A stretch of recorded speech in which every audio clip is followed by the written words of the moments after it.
es un video un tanto diferente. Vagando por internet me topé con un artículo y se los quiero compartir. Es una noche cualquiera de julio de 1830 y nos encontramos en Londres.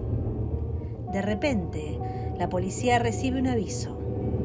2000 personas descontroladas habían acudido a la casa de un clérigo muerto en el barrio de Bermondsey, que se decía estaba encantada y era necesaria la intervención de todo un cuerpo de policía entero, que para entonces ya estaba harto de las falsas alarmas que durante la época previctoriana saltaban con especial frecuencia.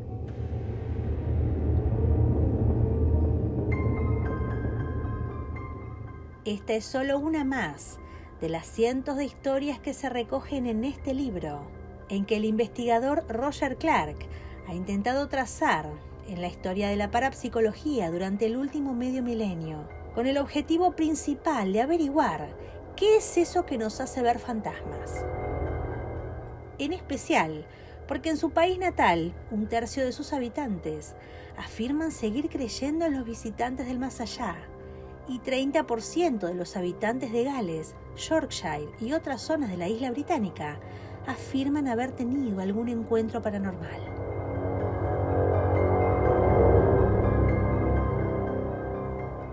Entre la población católica, las experiencias fantasmales son mucho más frecuentes que entre la protestante.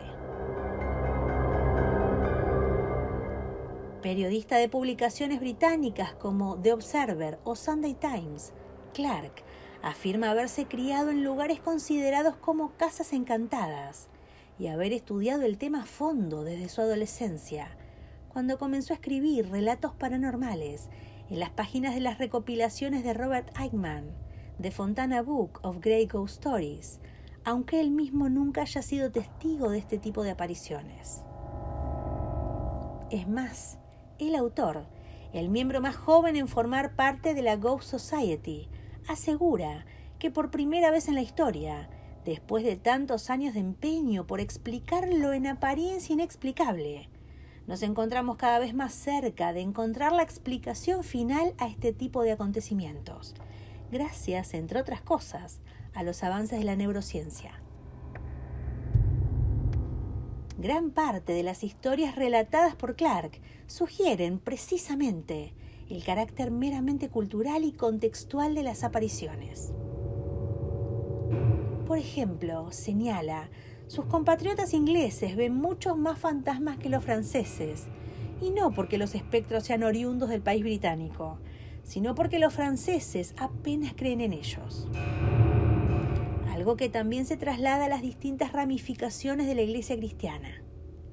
Entre la población católica, las experiencias fantasmales son mucho más frecuentes que entre la protestante, ya que los primeros consideran que pueden ser ánimas escapadas del purgatorio, algo que no coincide con la perspectiva protestante. En los últimos años, se han realizado determinados experimentos que intentan averiguar en qué condiciones estamos más predispuestos a visualizar figuras de otro mundo. Y tal y como recoge Clark en su obra, señalan en direcciones muy claras. Cuando nuestra percepción está alterada, como cuando somos víctimas de infrasonidos, como demuestra un estudio realizado por la propia NASA, o de drogas alucinógenas. Sabemos que estamos más inclinados a ver un fantasma cuando estamos dormitando en la cama, cuando acaba de morir algún familiar cercano, cuando tenemos alguna clase de daño cerebral o cuando se toman sustancias que interfieren con nuestros niveles de dopamina. Señala el autor en las páginas del medio del que es colaborador, The Sunday Times. Es la zona temporoparietal del cerebro la que genera la sensación de que tenemos a alguien al lado. A ello hay que añadirle la influencia que tienen otro tipo de fenómenos puramente físicos y que curiosamente ya se sugerían en la adaptación cinematográfica de Otra vuelta de tuerca de Henry James, que realizó Jack Clayton a comienzos de los años 60. Como son la acción de las manchas solares, si nos encontramos en zonas saturadas de electrostática o si se sufren ultrasonidos, que pueden causar la aparición de sombras en nuestra visión periférica y cosquilleos en nuestra nuca. 2 señales que pueden ser fácilmente confundidas con la acuciante presencia de un espectro juguetón. En concreto, es la zona temporoparietal del cerebro, relacionada con nuestro sentido de la orientación, la que una vez estimulada, genera esta sensación de que tenemos a alguien al lado. Clark identifica hasta 9 clases diferentes de apariciones fantasmales, pertenecientes a tradiciones y culturas muy distintas. Como cualquier aficionado a lo parapsicológico sabe, aunque creamos en la veracidad de toda esta gran cantidad de instantáneas tomadas de hechos paranormales, hay un detalle que poca discusión admite: que los espectros apenas se parecen entre sí y en ocasiones adoptan formas completamente opuestas, de la cara flotante y espectral a la figura que se asoma tras el cristal, pasando por los fantasmas que no parecen más que una cortina extrañamente doblada.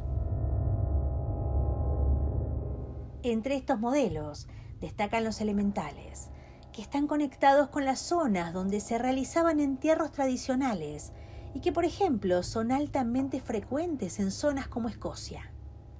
Los célebres poltergeists, caracterizados por su violencia y que generalmente suelen ver niños y adolescentes.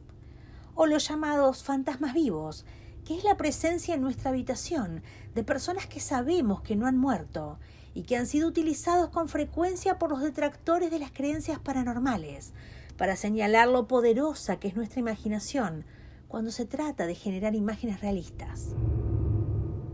También se encuentran en la lista los fantasmas tradicionales, las manifestaciones mentales, las apariciones en los dormitorios, propias de épocas de guerra, señala el autor, los viajes mentales en el tiempo, los objetos que se mueven y los fantasmas animales, por lo general, gatos y perros, especialmente queridos por los que los visualizan.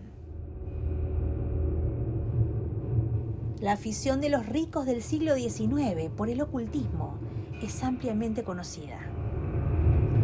Otro de los detalles que más llaman la atención en el libro de Clark es la demografía que generalmente ha existido entre estos visionarios del más allá. Por ejemplo, que solo los más ricos y los más pobres veían fantasmas y raramente la clase media lo hacía. ¿La razón? De una lógica aplastante.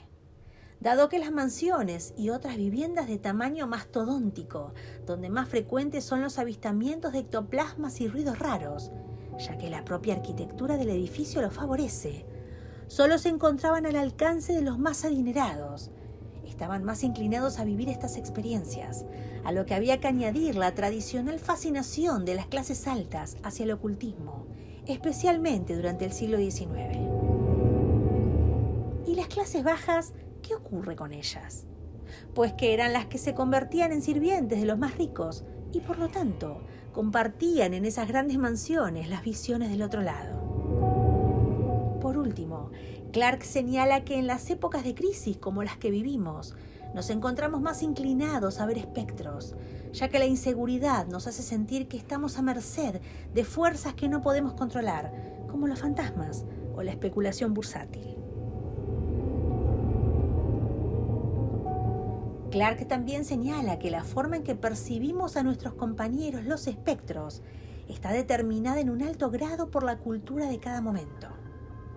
Por ejemplo, recuerda que hasta la aparición del teléfono y el telégrafo, nadie creía que la comunicación telepática fuese posible, lo cual demuestra que nuestra visión de lo paranormal va simplemente un paso por delante de nuestra tecnología.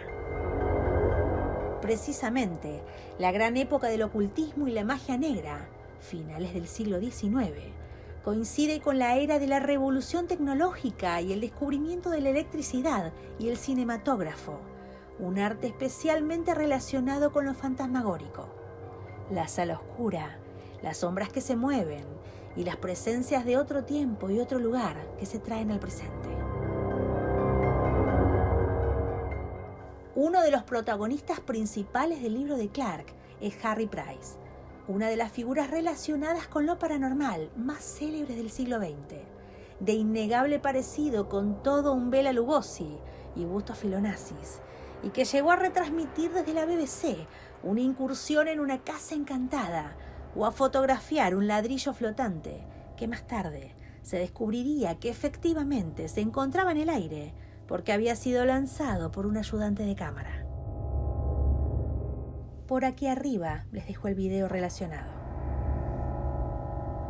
Fue asimismo el hombre que pronunció la célebre sentencia que decía que la gente no quiere la verdad, quiere la mentira, y que ha sido repetidamente utilizada para recordarnos por qué, milenios más tarde, nos siguen atrayendo las fantasías de lo paranormal.